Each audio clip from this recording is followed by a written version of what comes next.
Welcome to Habitly Courses, a production of Manage to Win. Each course is divided into multiple lessons for easy viewing.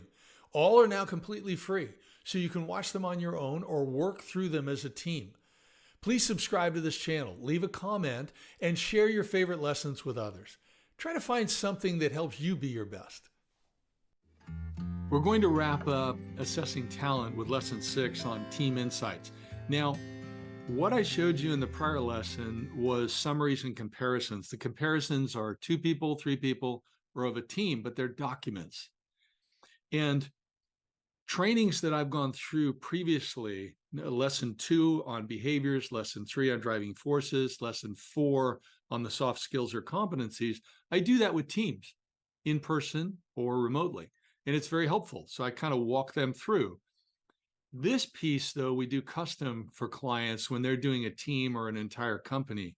And what this is this is a walk through each individual. It's a really bonding experience. It's a lot of fun for them.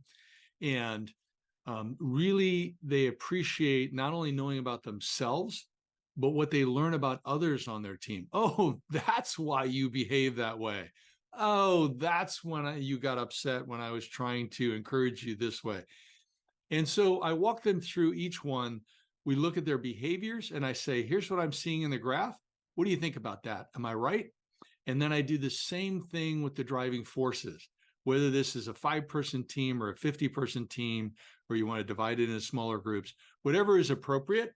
It's very, very helpful and they enjoy it. And I can tell you candidly that 99% of the time people respond, wow, yeah, that is me. That's right. It's amazing that it came up with that. Well, it's not that amazing because they gave the answers. And then what we do is at the end, the final slide, is we say, hey, where are you on this talent insights graph as a team? How well do you balance each other out? Really important. So you can see on this team, there is some balance. And we've got some people up in the D area. We've got Doug there, a little bit more towards the middle in the implementer area. Down on the bottom, we've got Charles as a relator, but a lot of the teams up there in the analyzer group. And so we talk about that. How is that balanced? Is that good that it's balanced? Do you want to fill in some of the areas or do you want to stay this way? And the team really appreciates that. They like the individualness of walking through them one by one. So they learn more about themselves or have it confirmed, and they learn more about their teammates, how to work effectively with them. So I hope you found this helpful. This is a service we provide. You could certainly do something similar on your own. In conclusion, this is a tool that you can use with your team that really helps the team bond, better understand each other, and work more effectively together.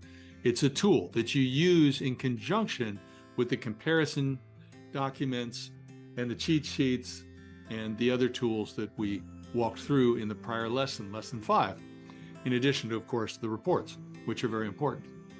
Really, as we close out, what are you going to do differently? How are you going to apply this information to be the best you can be and really go out and enjoy life and achieve the things in life that you want to achieve? We wish you the best. Thank you for being part of us. Hope you enjoy the other Habitly lessons and courses also. Thanks a lot.